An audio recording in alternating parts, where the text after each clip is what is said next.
नमस्कार, बहुत बहुत स्वागत है आप सभी का। म्हारो राजस्थान देख रहे हैं आप सबके साथ मैं हूं प्रियंका राय और दोपहर के 1 बजे के बुलेटिन की शुरुआत बड़ी खबर से करेंगे। जालौर से ये बड़ी खबर सामने आ रही है, पेपर लीक कांड से जुड़ी इस वक्त की सबसे बड़ी खबर आपको बता दें। मास्टरमाइंड भूपेंद्र सारण के भारत छोड़ने की आशंका जताई जा रही है। पेपर लीक के दोनों मास्टरमाइंड के नेपाल भागने की आशंकाएं हैं। पुलिस को भूपेंद्र सारण के घर से अहम दस्तावेज भी हाथ लगे हैं। भूपेंद्र सारण के पिता बाबूराम बिश्नोई का इस बीच बड़ा बयान सामने आया है। भूपेंद्र के नाम से सांचौर के परबावा में कोई भी संपत्ति नहीं है। भूपेंद्र सारण के नाम से न मकान है, न जमीन है और न ही कोई गाड़ी। पुलिस को पेपर लीक कांड से जुड़े सवालों की जानकारी दी गई। तो पेपर लीक कांड से जुड़ी इस वक्त की बड़ी खबर और मामले में बहुत बड़ा अपडेट आपको बता रहे हैं। ये आशंकाएं जताई जा रही हैं कि इस पेपर लीक कांड से जुड़े दो मुख्य जो आरोपी थे, जो मास्टरमाइंड थे, वो शायद नेपाल फरार हो गए हैं। लगातार पुलिस की ओर से जगह जगह पर दबिश दी जा रही है। इन दोनों मास्टरमाइंड की तलाश की जा रही है और इस बीच ये बड़ी खबर सामने आ रही है सूत्रों के हवाले से। इस वक्त की ये सबसे बड़ी खबर आपको बता दें, दोनों मास्टरमाइंड के नेपाल भागने की सूचना मिल रही है। तो पेपर लीक के सरगना भूपेंद्र का काला चिट्ठा भी सामने आया है। राजधानी जयपुर में 3 ठिकाने हैं, करणी विहार, रजनी विहार और हीरापुरी। इन 3 जगहों पर इसके घर हैं। मानसरोवर इलाके में प्रेमिका प्रियंका का घर है। जयपुर के ठिकानों से कई फर्जी मार्कशीट्स भी और डिग्रियां भी बरामद की गई हैं। प्रेमिका प्रियंका के ठिकाने से 9 फर्जी मार्कशीट बरामद किए गए हैं। जम्मू एंड कश्मीर, अरुणाचल और नागपुर की फेक मार्कशीट्स जब्त की गई हैं। ये तस्वीरें इस वक्त आपको टीवी स्क्रीन पर दिखा रहे हैं। फेक मार्कशीट्स और डिग्रियां भी आरोपी के घर से बरामद की गई हैं।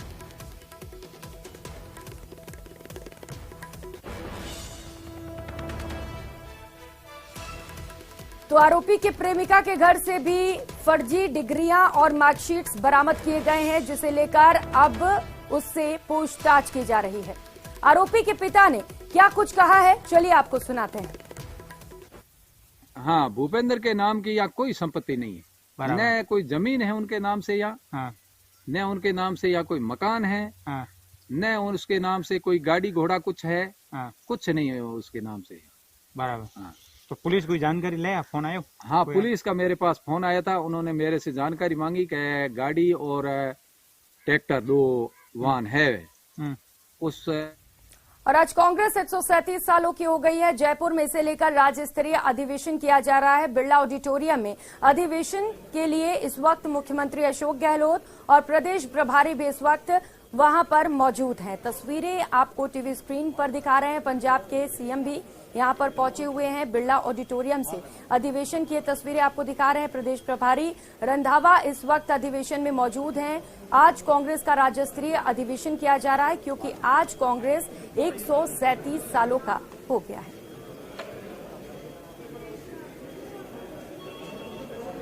तो जयपुर से इस वक्त की ये सीधी तस्वीरें आपको दिखा रहे हैं। बिरला ऑडिटोरियम से ये तस्वीरें सामने आ रही हैं। मुख्यमंत्री अशोक गहलोत भी इस अधिवेशन में शिरकत करने के लिए पहुंचे हुए हैं और इसके साथ ही बड़ी संख्या में कांग्रेसी नेता भी इस अधिवेशन में शामिल हैं और साथ साथ कांग्रेस के कई कार्यकर्ता इस अधिवेशन में मौजूद हैं। तो बिरला ऑडिटोरियम से इस वक्त की ये सीधी तस्वीर आपको दिखा रहे हैं। मुख्यमंत्री अशोक गहलोत भी यहां पर पहुंचे हुए हैं। तो जश्न कांग्रेस की ओर से देखने को मिल रहा है। आज 137 सालों का लंबा सफर कांग्रेस ने तय कर लिया है और इसे लेकर कांग्रेसी कार्यकर्ताओं में भी उत्साह है। जश्न की तस्वीरें, इससे पहले पीसीसी अध्यक्ष गोविंद सिंह डोटासरा ने झंडारोहण भी किया था। प्रदेश के अलग अलग जगहों पर सभी जिलों में कार्यक्रम का आयोजन किया गया है। सचिन पायलट पूर्व उप मुख्यमंत्री को भी आप देख पा रहे हैं जो इस कार्यक्रम में शिरकत करने के लिए पहुंचे हुए हैं। तो 2 अलग अलग तस्वीर इस वक्त आपके टीवी स्क्रीन पर। पहली ये सीधी तस्वीर जयपुर से बिरला ऑडिटोरियम से, ये इस वक्त की सीधी तस्वीर आपको दिखा रहे हैं जहां पर इस वक्त मुख्यमंत्री अशोक गहलोत, पीसीसी चीफ गोविंद सिंह डोटासरा, रंधावा, इसके साथ ही सचिन पायलट भी एक मंच पर नजर आ रहे हैं।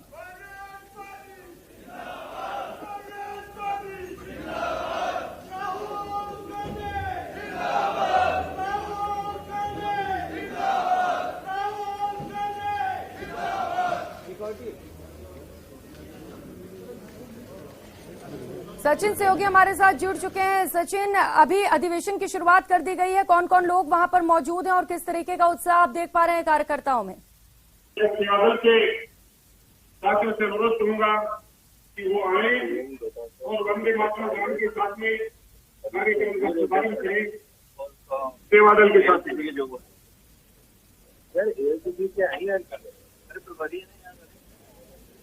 सभी कांग्रेस के स्थान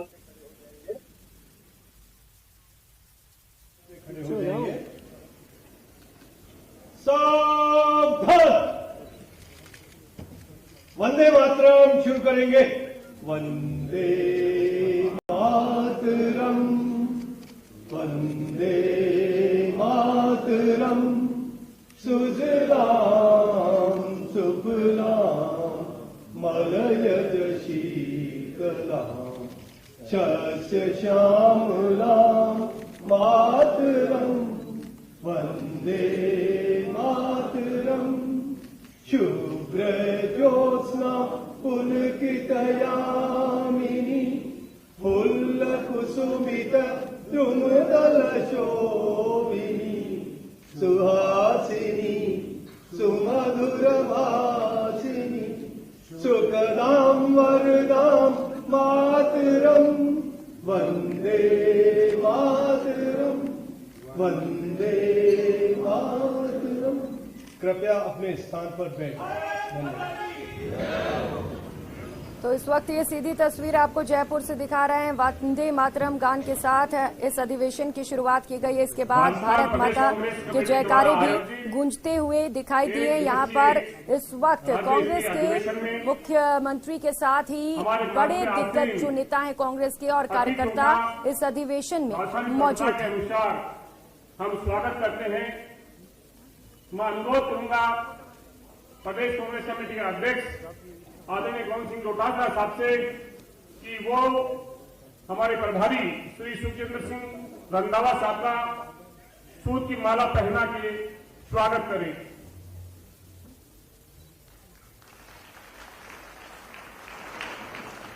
आदरणीय अध्यक्ष जी से अनुरोध करना चाहूंगा कि वो सूत की माला पहनाकर राजस्थान सरकार के मुख्यमंत्री परम सदे गहलोत साहब का स्वागत करें। आदरणीय डोटासरा साहब, स्वागत की आगे कड़ी में मैं आमंत्रित करना चाहूंगा राजस्थान प्रदेश कांग्रेस कमेटी के कोषाध्यक्ष सीताराम जी अग्रवाल साहब को पधारें और प्रदेश अध्यक्ष श्री गोविंद सिंह डोटासरा साहब का सूत की माला पहना के स्वागत करें।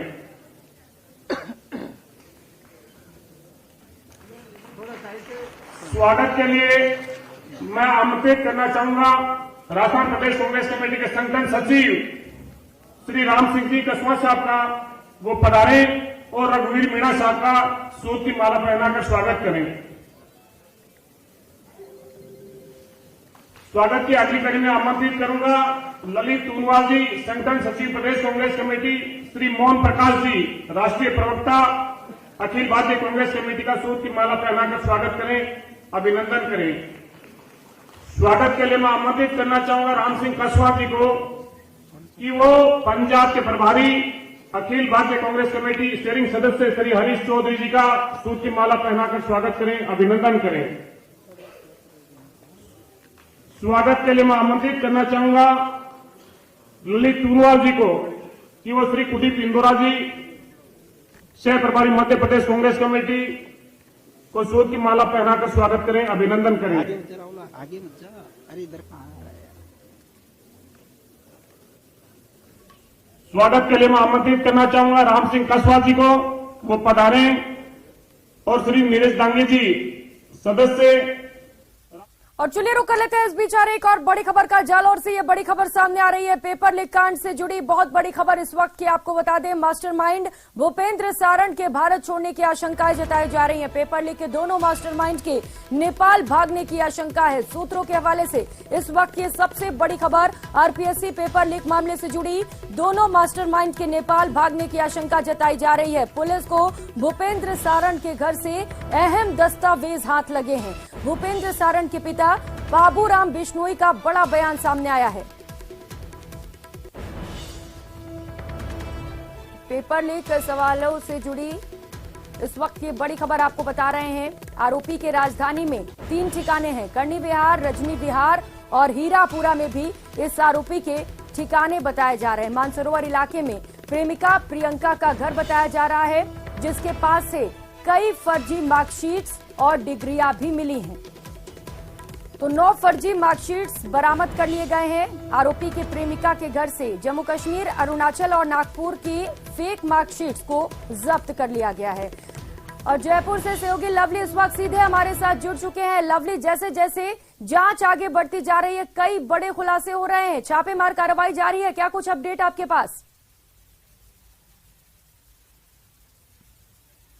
देखिए, सरकार के लिए सिरदर्द बन चुके आरपीएससी पेपर लीक मामले में सरकार कोई कोताही नहीं बरतना चाहती है। इस वक्त हम उस आरोपी का, उस दरिंदे का मकान दिखाना चाहते हैं जिस आरोपी ने राजस्थान के लाखों युवा बेरोजगारों के सपनों के साथ कुठाराघात करने में कोई कोर कसर नहीं छोड़ी और अपनी काली कमाई से इस मकान को खड़ा किया। ये देखिए, ये उस भूपेंद्र सारण का मकान है जहां पर पुलिस ने परिवार की, उसकी पत्नी, उसके परिवार के सभी लोगों को गिरफ्तार कर लिया है। सभी लोग इस वक्त जो है वो सलाखों के पीछे करनी विहार थाने के अंदर वो है गुहार लगा रहे हैं बचाने की, लेकिन पुलिस और सरकार कोई कोताही नहीं बरतना चाहती है। इस मकान की तोड़फोड़ की कार्रवाई जो है आने वाले दिनों में की जाएगी। इस मकान पर रात को पुलिस की रेड हुई है। इस मकान पर आप देख पा रहे हैं कि यहां पर एक आलीशान कोठी जो है इस भूपेंद्र सारण ने बना रखी थी। यहां पर इसका ताला लगा दिया गया, पुलिस के कब्जे में इस मकान को लिया गया। और छोड़िए, इस मकान पर इसने सीसीटीवी कैमरा लगाए हुए थे जिसके माध्यम से वो यहां पर लोगों की आवाजाही को नोटिस करता था। रहने वाला ये चितलवाना का है, लेकिन वहां से यहां आकर के उसने काली कमाई से इस कोठी को तैयार किया।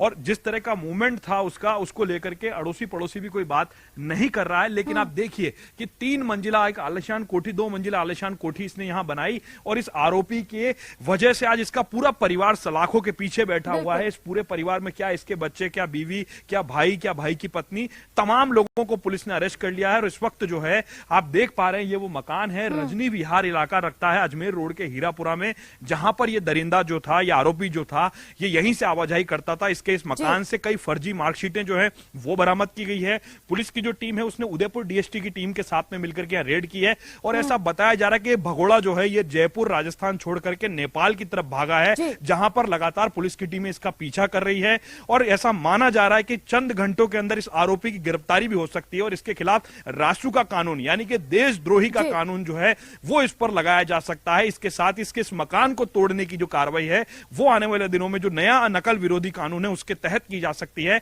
आरपीएससी को के पेपर लीक मामले में इसे पहला मास्टरमाइंड माना गया। मेन चेन यही है जिसने इस पूरे पेपर को लीक किया। और ऐसा बताया जा रहा है कि अगर ये 24 तारीख को पकड़ा नहीं जाता, 24 तारीख को मामले का खुलासा नहीं होता, तो शायद आने वाले दिनों के 25, 26 और 27 तारीख के पेपर भी इस माफिया ने लीक करने की सोच रखी थी। उसका प्लान बना रखा था। बस के अंदर पहली बार हाईटेक टेक्नोलॉजी के साथ में उसने लाखों युवा बेरोजगारों के, अभ्यर्थियों के जो सालों साल तैयारी करते हैं, अपने गांव से पैसा लेकर के जयपुर में कोचिंग करने आते हैं, उनके सपनों के साथ कुठाराघात किया। और इस आरोपी की फिलहाल जो है वो लगातार पुलिस तलाश कर रही है। पुलिस का मानना है कि चंद घंटों के अंदर ये आरोपी गिरफ्तार होगा। उसने तैयार कराया था। जरा तस्वीरें दिखाइएगा उस मकान की, दर्शक हमारे देख रहे हैं, उन्हें दिखाइए किस तरीके से काली कमाई से करोड़ों की बिल्डिंग यहां पर तैयार की गई है।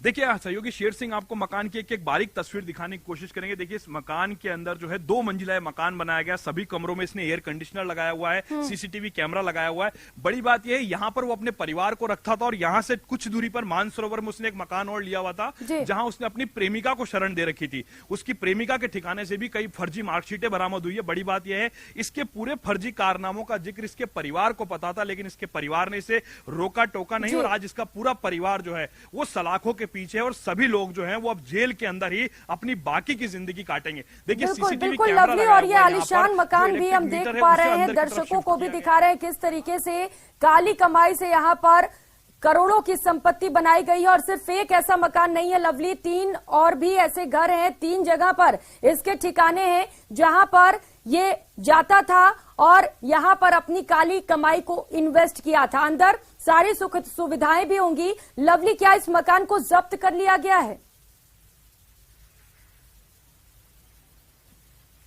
देखिए इस मकान का कब्जा फिलहाल पुलिस ने ले लिया है। जो संबंधित थाना पुलिस है उसने इस ठिकाने को जो है अनौपचारिक रूप से सीज कर लिया है। यहां पर आने जाने वाले तमाम के लोगों की आवाजाही का रिकॉर्ड टटोला जा रहा है। मकान की पूरी तलाशी जो है लेना अभी बाकी है। पुलिस की टीम उदयपुर पुलिस के साथ सर्च वारंट के साथ में इस मकान को के अंदर पूरी एक रेड और करेगी। उस रेड के बाद में यह तय होगा कि इस फर्जी मार्कशीट के इस धंधे को यहां पर कितने समय से पनपाया जा रहा था, यहां पे कब से ये व्यक्ति रह रहा था, क्या कुछ कर रहा था, उसकी तमाम गतिविधियों पर लगातार पुलिस जो है वो नजर बनाए हुए है। और बड़ी बात यह है कि उसने न केवल एक ऐसे बल्कि जयपुर में कई ठिकाने बना करके कोचिंग के अंदर पढ़ने वाले बच्चों को जल्दी नौकरी लगाने का झांसा दिया और लाखों रुपए में ये पेपर बेच करके ये माफिया जो है वो यहां से फरार हो गया। पूरी तरह से बख्तर बंद मकान जो है वो इसने बनाने की यहां पर कोशिश की जिसमें लोग जो है उनकी आवाजाही ना हो सके। पुलिस ने इस मकान पर ताला लगा करके इस मकान को पूरी तरह से सीज कर दिया है। और आप देख सकते हैं जयपुर की रजनी विहार कॉलोनी है जहां पर इस पूरे मकान को जो है वो फिलहाल सीज करने की कार्रवाई जो है वो यहां पर की जा रही है। हम यहां के स्थानीय निवासी हैं, उनसे बात करते हैं कि कॉलोनी का जो अमन चैन है वो इसने खराब करने की कोशिश की। अब एक बार बात करते हैं। बाबूजी, क्या आपको जानकारी है यहाँ पर जो व्यक्ति रहता था उसने आरपीएससी में पेपर लीक का माफिया निकला है? वो पेपर में तो पढ़ रहे हैं जी। किस तरह की गतिविधि होती थी या किस तरह के लोगों का आवाजाही होती, कभी आपने नोटिस किया आने जाने वालों को? आने जाना तो क्या आते जाता है, ये तो कोई पता थोड़ी, किसी चेहरे पे थोड़ी लिखा हुआ है। हाँ, कौन आदमी कैसा है, कौन आदमी कैसा है जी। अच्छा, तो देखिए चेहरे पर लिखा हुआ नहीं होता और ठीक उसी चीज का फायदा जो है वो इस माफिया ने उठाया। कॉलोनी के अंदर भी महसूस नहीं होने दिया। परिवार के साथ मिलकर के, ना केवल अकेला बल्कि पूरे परिवार के साथ मिलकर भूपेंद्र सारण ने इस फर्जी गोरख धंधे को चलाया। और आज पुलिस जो है वो दर दर की ठोकरें खा रहा है, जगह जगह भटक रहा है कि पुलिस उसे कहीं पकड़ ना ले। लेकिन भूपेंद्र सारण के पीछे लगातार पुलिस की टीमें जुटी हुई है। स्पेशल टीम जो है उदयपुर पुलिस की वो लगातार जुटी हुई है। और इस मकान में रहने वाले भूपेंद्र सारण के पूरे परिवार को करनी विहार थाने की सलाखों के पीछे रखा गया ताकि उसे महसूस हो कि उसने जो अपराध किया है, लाखों बेरोजगारों के सपने के साथ जो कुठाराघात किया है और सरकार के लिए जो सिरदर्द बना है ये मामला, तो अब सरकार कोई कोताही नहीं बरतना चाहती है।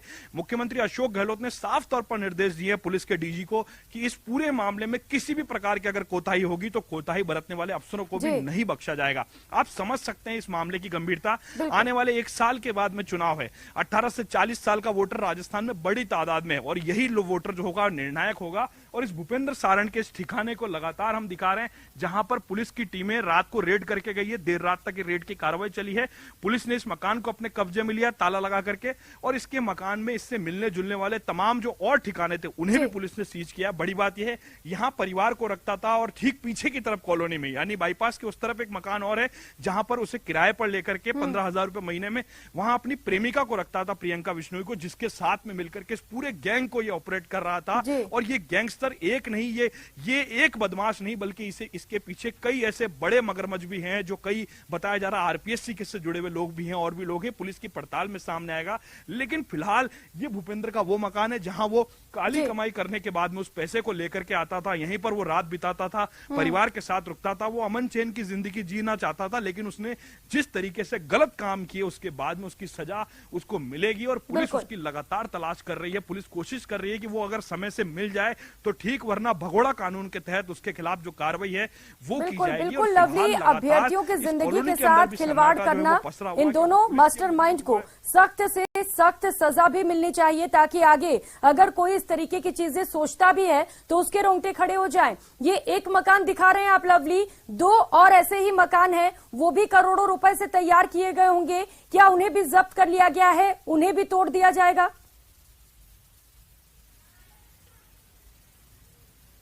बिल्कुल, देखिए जो नया नकल विरोधी कानून है उसमें पूरी तरह से संपत्ति को जब्त करने का जो अधिकार है सरकार ने पुलिस प्रशासन को दिया है। मार्च 2022 में इस कानून को जो है राजस्थान की विधानसभा में सरकार ने बढ़ चढ़ करके पारित किया था, लेकिन सरकार को नहीं पता था, सरकार नहीं चाहती इस कानून का उपयोग करना, लेकिन ये लोग मजबूर कर रहे हैं सरकार को पेपर लीक करके। और अब सरकार ने इसके दोनों मकानों को जो पुलिस है उसने जो है अपने कब्जे में ले लिया है। इसका जो कोचिंग संस्थान है, जो इसका सहयोगी सुरेश ढाका, जो इसके साथ की एक कड़ी था सुरेश ढाका, जो जिसका मूवमेंट कई लोगों के साथ में कई तरह के आरोप जो लग रहे हैं उसके बाद में सामने आया है। सुरेश ढाका और भूपेंद्र दोनों ही एक दूसरे की मदद करके इस पूरे पेपर माफिया गैंग को ऑपरेट कर रहे थे, और इस गैंग को ऑपरेट करने के साथ साथ में इनके तमाम ठिकानों पर सीज की कार्रवाई के साथ में इनके परिवार को हवालात के पीछे भेजा गया है, क्योंकि इस पूरे कृत्य में इनके परिवार को पूरे मामले की खनक थी, भनक थी, लेकिन उसके बावजूद भी परिवार ने इनका सहयोग किया, इस काली कमाई को बढ़ाने में सहयोग किया। तो ऐसे में परिवार भी बराबर का दोषी माना गया है। अब परिवार के लोग भी जो है सलाखों के पीछे हैं, लेकिन अब तलाश की जा रही है भूपेंद्र सारण की। भूपेंद्र सारण जहां कहीं भी है, पुलिस ने लोगों से भी अपील की है कि भूपेंद्र सारण जहां कहीं भी अगर आपको नजर आता है तो उस भूपेंद्र सारण का पता पुलिस को बताएं, पुलिस इसमें पूरी कार्रवाई करेगी।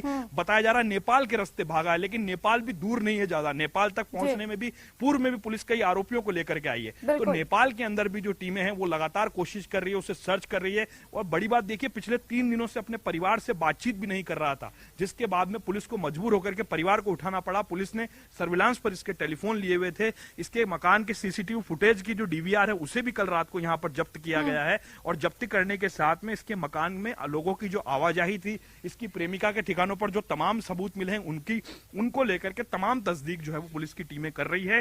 पुलिस के जो एडिशनल एसपी लेवल के जो स्तर के जो अफसर हैं वो इस पूरे मामले की जांच कर रहे हैं। और भूपेंद्र सारण के परिवार से पूरी रात भर पूछताछ चली है, अभी भी उनकी पत्नी के साथ में, उनके बच्चों के साथ में पूछताछ लगातार चल रही है। उनका रो रो करके बुरा हाल है, लेकिन भूपेंद्र सारण कहां है इसका पता वो अभी भी नहीं बता रहे हैं। पुलिस लगातार कोशिश कर रही है। उनका रोना धोना छोड़ करके पुलिस ने साफ कहा है कि रोना धोना नहीं चलेगा, हमें भूपेंद्र चाहिए। और भूपेंद्र की तलाश लगातार की जा रही, क्योंकि इस मास्टरमाइंड पर शिकंजा कसा जाना बहुत जरूरी है और सरकार बहुत सख्त हो चुकी है। बिल्कुल। और लवली, जिस तरीके से पुलिस लगातार दबिश दे रही है, आप बता रहे हैं कि टीम नेपाल भी पहुंच चुकी है, तो उम्मीद है कि जल्द ही भूपेंद्र को पुलिस गिरफ्तार भी कर लेगी। लेकिन क्योंकि आप ये जो प्रॉपर्टी दिखा रहे हैं लवली, अगर वो उसके नाम पर नहीं है तभी भी जब्त की कार्रवाई की जाएगी, तभी भी मकान को गिराया जाएगा क्या?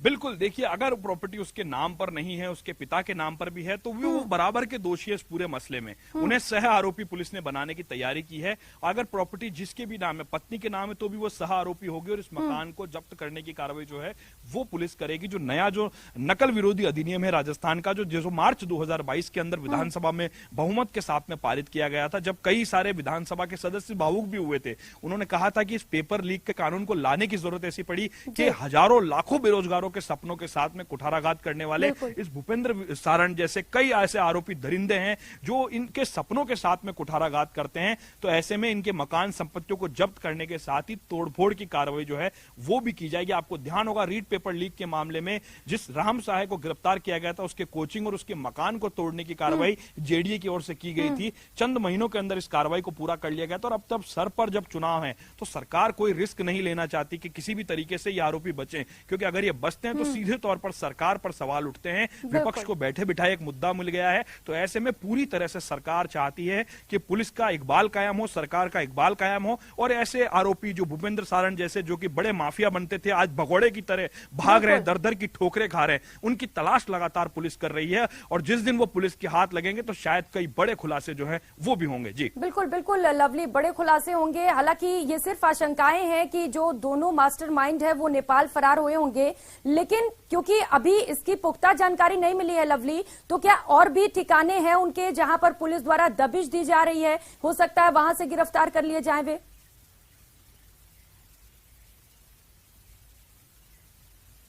अब देखिए, बिल्कुल लगातार दबिश का जो काम है वो पुलिस की टीमें कर रही है। पुलिस की जो जयपुर की टीम है वो इस काम में जुटी हुई है, सर्विलांस जो टीम है वो अलग कामकाज में जुटी हुई है। उदयपुर की जो डीएसटी टीम है उसके साथ में इस पूरे कामकाज की मॉनिटरिंग उदयपुर के एसपी विकास शर्मा कर रहे हैं, जो काफी बोल्ड अफसर माने जाते हैं, अपराधियों में भय वाले अफसर माने जाते हैं, उन्हें इसका काम दिया गया। और डीजी उमेश मिश्रा सहित लवली, तो तमाम जगहों पर इस वक्त पुलिस की ओर से दबिश दी जा रही है और कोशिश की जा रही है कि जल्द से जल्द दोनों मास्टरमाइंड्स को गिरफ्तार कर लिया लिया जाए। लवली, नजर बनाए रखिएगा, आपसे अपडेट्स लेंगे। बहुत शुक्रिया फिलहाल आपका इन तमाम जानकारियों के लिए। और रुक कर लेते हैं एक और खबर का। जयपुर से ये खबर है, पेपर लीक पर प्रदर्शन भी लगातार जारी है। पेपर लीक कांड पर बेरोजगारों ने हल्ला बोल दिया है। प्रदेश भर से बेरोजगार शहीद स्मारक पर इकट्ठा हो गए हैं। राजस्थान बेरोजगार एकीकृत महासंघ का ये प्रदर्शन देखने को मिल रहा है, जिसकी तस्वीरें इस वक्त आपको टीवी स्क्रीन पर दिखा रहे हैं। आरोपियों पर एनएसए लगाने और सीबीआई जांच सहित कुल 14 सूत्रीय मांगों को लेकर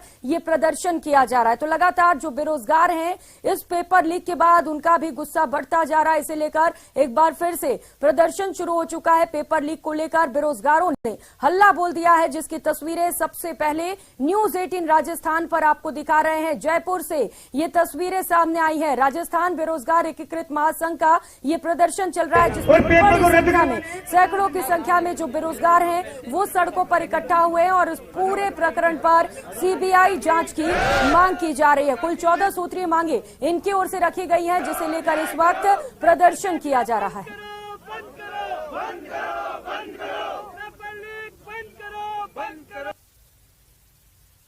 तो पेपर लीक बंद करो, ये नारे लगाए जा रहे हैं बेरोजगारों की ओर से।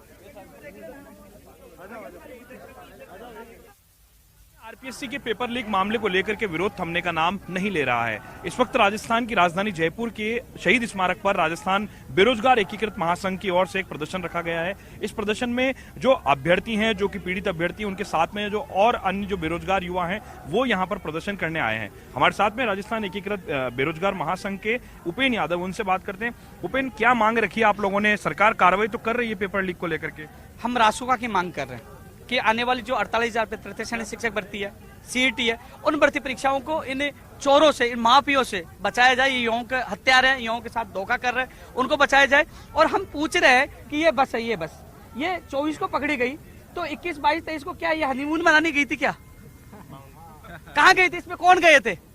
उनकी जांच होनी चाहिए ना। पेपर लीक, अब अभ्यर्थी पूछे 21, 22, 23 को पेपर लीक नहीं हुआ, ये नहीं गए, उसकी जांच नहीं होनी चाहिए। उन अभ्यर्थियों को न्याय नहीं मिलना चाहिए। और इसके अलावा जो सुरेश ढाका नहीं पकड़ा गया, विष्णु पकड़ा जा रहा है, तो वो अंतिम कड़ी तक जाना चाहिए ना। किस अधिकारी ने पेपर दिया है उसका खुलासा होना चाहिए। जो कोचिंग है उसकी सील होनी चाहिए, बुलडोजर चलना चाहिए और उसकी संपत्ति जब्त होनी चाहिए। जागृति स्कूल की मान्यता रद्द होनी चाहिए। और हम रासुका कानून के साथ साथ सीबीआई की जांच की मांग कर रहे हैं कि सीबीआई की जांच दी जाए। राजस्थान के युवाओं को न्याय चाहिए, पेपर लीक मुक्त राजस्थान चाहिए, 1 लाख भर्ती परीक्षाएं में बचे और अपराधियों में डर होना चाहिए। इसलिए रासुका की मांग कर रहे हैं। पहले वाले कानून को कहां लागू किया? वन रक्षक, कांस्टेबल, टेक्निकल हेल्पर और चौथी सेकंड ग्रेड 4 भर्ती परीक्षा। करीब राजस्थान में 10 भर्ती परीक्षाएं अब तक जो हैं जिनके पेपर लीक हो चुके हैं। कुछ युवा अभ्यर्थी हमारे साथ हैं जो उस परीक्षा से जुड़े हुए हैं। आप बताइए, जब ये पेपर लीक होने की खबर मिली तो क्या हुआ और अभी क्या मन में ख्याल चल रहा है? मन में यही ख्याल चल रहा है सर, जब 24 को मालूम पड़ा था कि इसमें 46 अभ्यर्थी बैठे थे, उनको पेपर सॉल्व कराया जा रहा था, तो इससे पहले भी क्या लीक नहीं हुआ था क्या? 21 तारीख जो बस चल रही है रेगुलर, उसमें क्या लीक नहीं हो रहा? वो तो रिटर्न चल रही है, रात को जाती है, सुबह आती है बच्चों को भर के, उसमें पूरे पेपरों की सीट दी जाती है और सॉल्व कराया जाता है। अच्छा, इसमें मेरी यही मांग है कि शुरू से इसको जांच कराई जाए। 21 तारीख से सीबीआई जांच कराई जाए 21 से 24 तक। अच्छा, और आप बताइए, आप क्या कहना चाहते हैं? सीबीआई से जांच हो जाएगी, सरकार मानेगी आपकी मांग? बिल्कुल, देखिए, अगर नहीं मानेगी तो हम यहीं पर प्रदर्शन, अभी तो सांकेतिक प्रदर्शन कर रहे हैं, इससे बड़ा जन आक्रोश हम यहाँ पे लेके आएंगे। क्योंकि ये सिर्फ एक भर्ती प्रक्रिया की बात नहीं है, लगातार 5 से 6, 7, 8 जितनी भी भर्ती हो रही है, हर भर्ती में धांधली हो रही है और आंखों में पट्टी बांध रखी है सरकार ने। सभी को पता है कि सारे पेपर लीक हुए हैं, सभी के सामने सबूत भी है, लेकिन फिर भी आंखों में पट्टी बांध रखी है। सबको पता है कि गंगाधर ही शक्तिमान है। कोचिंग माफिया, बड़ी बड़ी कोचिंग माफिया जिनके नाम भी आ रहे हैं, लेकिन और आरपीएससी के चेयरमैन खुद कहते हैं कि कोचिंग वाले पेपर लीक करवाते हैं, या फिर जितने भी बड़े पेपर माफिया है सबको पता है। लेकिन क्या होता है सर, इसको 2-4 चंद लोगों को पकड़कर और उनको भी फिर 25-20 दिन के अंदर जमानत पे बाहर छोड़ दिया जाता है। किस प्रकार का डर है उनके दिमाग में? वो पेपर फिर लीक करेंगे। आज लीक कर रहे हैं, वो पेपर लीक करते ही रहेंगे, क्योंकि जो एक खौफ होना चाहिए अपराधी के मन में वो नहीं है। खौफ नहीं है। आपको नहीं लगता कि पेपर माफिया सरकार के सिस्टम पर हावी होता हुआ नजर आ रहा है? सर, ये हमारी तो एक ही मांग है कि इसकी सभी पेपरों की सीबीआई जांच की जाए और ये रासुका नियम लागू किया जाए। तो देखिए, युवाओं की यही एक ही मांग है कि सीबीआई जांच जो है वो इस पूरे पेपर जो लीक हुआ है, इस पूरे जो पेपर हुआ है उसकी जांच कराई जाए। आरपीएससी का जो पेपर सिस्टम है, इसके अलावा कुल 14 सूत्रीय मांगों को लेकर के प्रदर्शन जो है वो राजधानी जयपुर के शहीद स्मारक पर सांकेतिक रूप से किया गया है। बेरोजगारों का कहना है कि अगर सरकार ने इनकी मांगे नहीं मानी तो वो आने वाले समय में सरकार की ईंट से ईंट बजाएंगे। कैमरा पर्सन शेर सिंह के साथ लवली वधवा, न्यूज 18 जयपुर। तो पेपर लीक पर युवाओं का गुस्सा लगातार बढ़ता जा रहा है। सीबीआई जांच की मांग की जा रही है, इस पर लगातार हमारी नजर बनी हुई है। फिलहाल यहां वक्त तो चला एक छोटे से ब्रेक का, तुरंत हाजिर होंगे।